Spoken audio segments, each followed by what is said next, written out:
जय माता जी की। आज मैं गोंडा में हुए साध्वी जी के साथ गैंगरेप की घटना को लेकर आप लोगों के सम्मुख आई हूं और जानना चाहती हूं कि मेरे देशवासी, ये सरकार और मेरा संत समाज इस घटना पर क्या ठोस कदम उठा रहा है।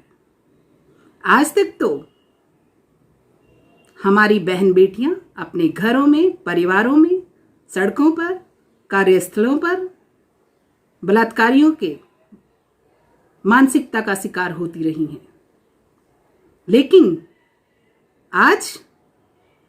आज हमारी आस्था के केंद्र, हमारी सनातन संस्कृति, हमारे धर्म के केंद्र, धार्मिक संस्थान, आश्रम पर, और वो भी एक ऐसी बेटी जो ईश्वर की शरण में अपने घर गृहस्थ के सुखों का त्याग करके तपस्विनी बनी, उस बेटी के साथ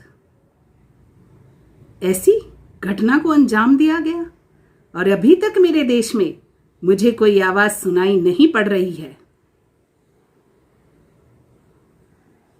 पालघर की घटना को तो कोरोना ने डस लिया था, लेकिन अब ये जो सनातन धर्म संस्कृति के केंद्र हैं, आस्था के केंद्र हैं, आश्रम पर हुई साध्वी जी के साथ इस घटना को शांति से सहन नहीं किया जाएगा। इस पर किसी भी तरह की कोताही नहीं बरती जाएगी। मेरी अपील है संत समाज से, आप खामोश मत बैठिएगा। आप धर्म के रक्षक हैं, आप संस्कार, संस्कृति और सभ्यता के शिक्षक हैं। अगर आप अब इस घटना पर खामोश हो गए तो फिर आप लोगों पर भी संदेह होने लगेगा। और मैं कहना चाहूंगी अपने भारत की मातृशक्तियों से,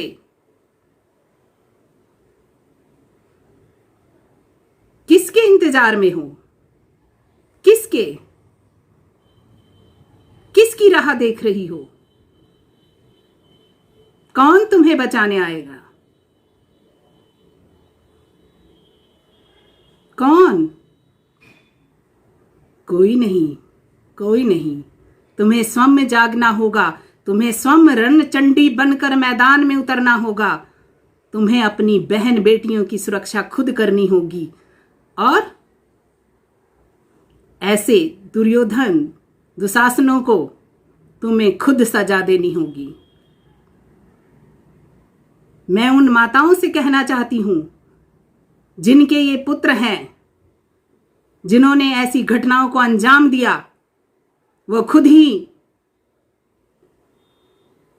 ऐसी शैतानी औलादों का खात्मा कर दें। जरूरत नहीं है ऐसे पुत्रों की जो कुल को कलंकित कर दें। मैं आह्वान करती हूं अपनी मातृशक्तियों का, अब और नहीं। खामोश रहने की आवश्यकता नहीं है और सहन करने की भी आवश्यकता नहीं है। तुम दुर्गा हो, तुम चंडी हो, अपने स्वरूप को पहचानो। दुष्टों का विनाश कोई देवता नहीं करते हैं। महादेव ने भी शक्ति को आगे रख करके दुष्टों का विनाश कराया था। तो आप किसकी राह देख रही हैं? उठो भारत की नारियों,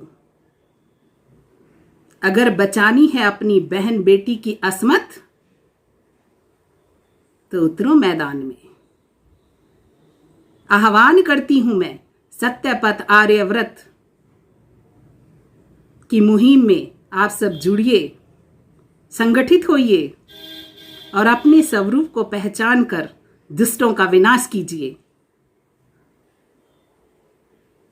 और एक बार फिर मैं अपने संत समाज से कहूंगी कि पालघर की घटना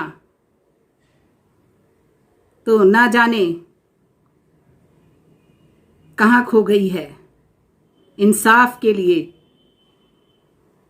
मूक बधिर होकर हम इंतजार कर रहे हैं, लेकिन साध्वी जी के साथ हुई इस घटना को हम मूक बधिर होकर नहीं सहन करने वाले। आवाज उठाइए, नहीं तो फिर मातृशक्ति जब मैदाने जंग में उतरेगी तो पीछे नहीं हटेगी, पीछे नहीं हटेगी।